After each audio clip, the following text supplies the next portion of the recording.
one of the patterns that people I think often can have is that they know that they're struggling with anxiety, for example, but if I don't talk about it, I don't have to think about it. So as soon as they feel a bit better, they almost don't want to talk about it, because it's almost, if I can pretend it's not happening, then it's not happening. And the very act of putting a spotlight on it is in of itself sometimes anxiety inducing. Like we almost feel it more. The problem is, for the anxiety pattern to be different, you have to learn some strategies to do it differently. Yeah.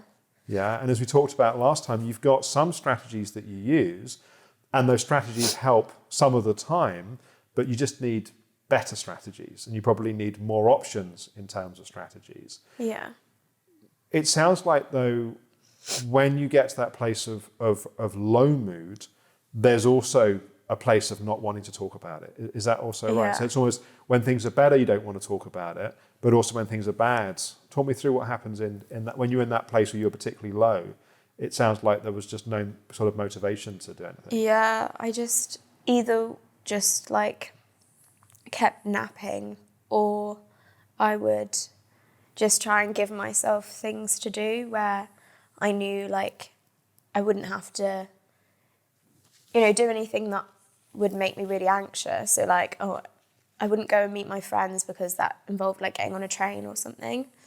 But like doing things with my family, I kind of like forced myself to try and keep busy to do something like that, which probably helped me. But I guess, in turn, I just kind of was trying to forget about it, basically. So there's a sort of, it sounds like when things are going well, there's an avoidant pattern of not wanting to talk about it.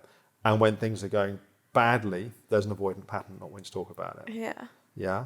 Is there a place in between? There's a sort of, or is it just generally the strategy is to do the best you can to pretend that it's not happening? Yeah, probably do the best I can to pretend it's not happening. Yeah. How common do you think that is? Yeah, pretty common, I guess. It's one of the main strategies that people use, right? Because it's like, I'm anxious, but if I pretend that I'm not anxious, then I won't feel like I'm anxious. The problem is, if we want the circumstances of our life to be different, we have to learn to do something different. And being here, of course, is challenging. Like we're putting literally a spotlight on what's happening. And it is possible to learn strategies for it to change. It's possible to have different ways of being with it.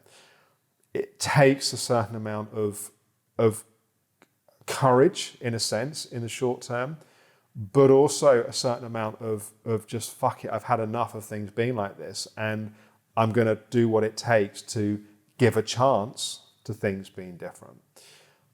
Often the inner resistance that we have develops as coping strategies to help us get through difficult things that we go through. So we go through a challenging time, we develop the best coping strategies we can to deal with that, and then they just sort of become our habits, and then we get used to doing that, and then it becomes our default way of responding to things.